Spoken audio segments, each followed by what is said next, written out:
Página 38. 10 errores filosóficos, Mortimer J. Adler, 1985. Primera parte. Capítulo 2.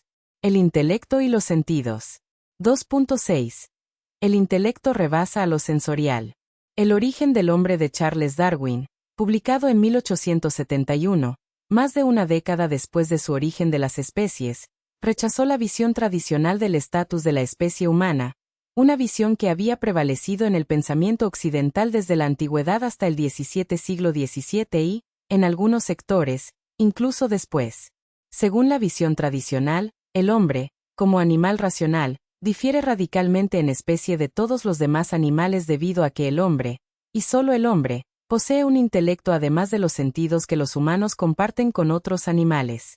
Darwin reunió evidencia que intentaba demostrar lo contrario, es decir, que el hombre solo se diferenciaba en grado de los demás animales.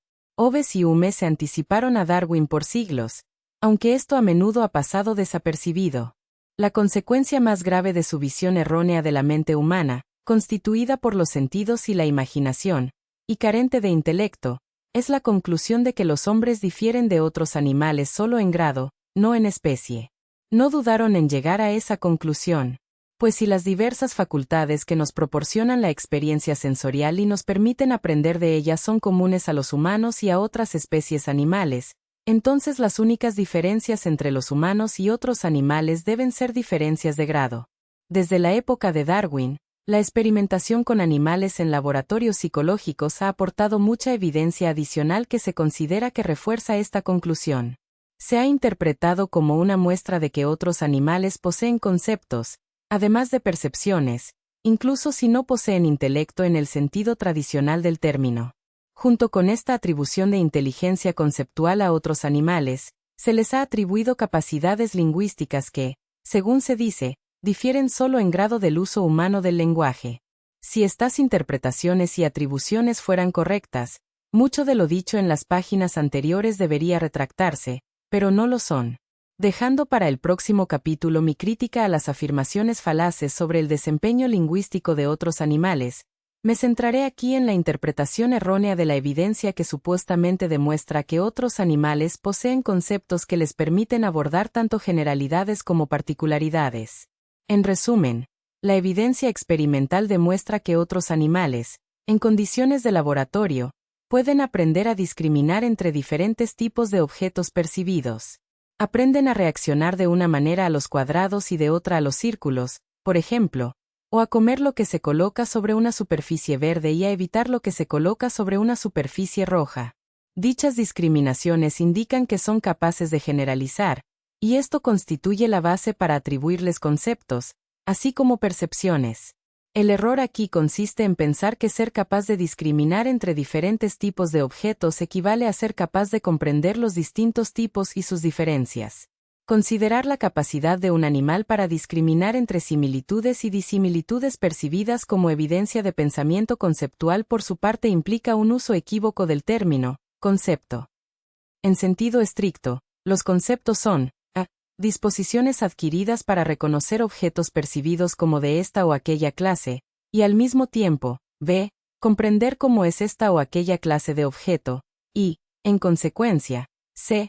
percibir una serie de particulares percibidos como de la misma clase y distinguirlos de otros particulares sensibles de diferente clase.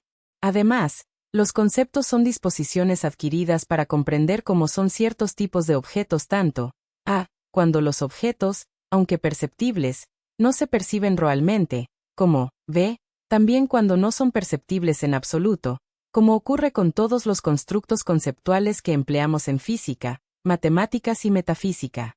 No existe evidencia empírica alguna de que los conceptos, así definidos con precisión, estén presentes en el comportamiento animal.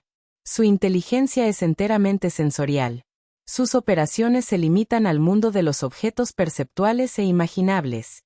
Lo que está más allá de la percepción y la imaginación está totalmente fuera de las capacidades de la mente o inteligencia animal. Solo los animales con intelecto, solo los miembros de la especie humana, poseen las capacidades conceptuales que les permiten abordar lo imperceptible y lo inimaginable. Es necesario corregir la visión errónea de la mente humana, propuesta inicialmente por Hobbes, Berkeley y Hume, para defender la proposición de que el hombre difiere radicalmente en especie de todos los demás animales. La diferencia es de tipo, más que de grado, porque solo la mente humana incluye facultades intelectuales y sensitivas. La diferencia de tipo es radical porque las facultades intelectuales del hombre no están relacionadas con la acción del cerebro y el sistema nervioso de la misma manera que lo están las facultades sensoriales. La explicación completa de lo que se acaba de decir es demasiado elaborada para exponerla aquí. Lo he tratado extensamente en 2 libros anteriores, La diferencia del hombre y la diferencia que marca, publicado en 1967, y Los ángeles y nosotros, publicado en 1982. Sin embargo, cabe señalar brevemente un punto crucial. La relación de las facultades sensoriales con el cerebro y el sistema nervioso es tal que el grado en que una especie animal posee estas facultades depende del tamaño y la complejidad de su cerebro y sistema nervioso. Esto no ocurre con las facultades intelectuales. Que la mente humana posea tales facultades no depende del tamaño ni la complejidad del cerebro humano. La acción del cerebro es solo una condición necesaria, pero no suficiente, para el funcionamiento de la mente humana y para las operaciones del pensamiento conceptual. No pensamos con el cerebro, aunque no podemos pensar sin él. Página 40.